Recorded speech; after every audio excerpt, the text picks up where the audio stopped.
High বন্ধুরা, কেমন আছো? বিশ্বকর্মা পুজো সবাইকে অনেক অনেক শুভেচ্ছা ভালোবাসা। দেখো, আজকে আমাদের বাড়িতে বিশ্বকর্মা পুজোর দিন ভাত রান্না করতে নেই, পিঠে বানাতে হয়। এটা হলো চিতল পিঠে বানানো হচ্ছে। কেমন হয়েছে বলো পিঠেটা? যারা যারা এটার নাম হচ্ছে চিতল পিঠা। কারা কারা এইটা ভালো হয়ে দেখছো? এই তো ওই ছোট ছোট দে, কি সুন্দর কারা হবে। খেয়েছেন এরকম পিঠা কমেন্টে জানাবেন।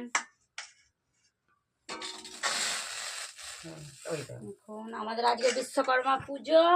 আজকে পুজোতে আমাদের ভাত রান্না করতে নেই, এই চিতল পিঠা বানাতে হয়, লুচি এইসব খেতে হয়। তাই জন্য আজকে আমাদের হাঁড়িও ছোঁয়া চলবে না। এই যে মা লক্ষ্মীর হাঁড়ি বসানো আছে, মা মনসার। ওই যে ঠিক আছে।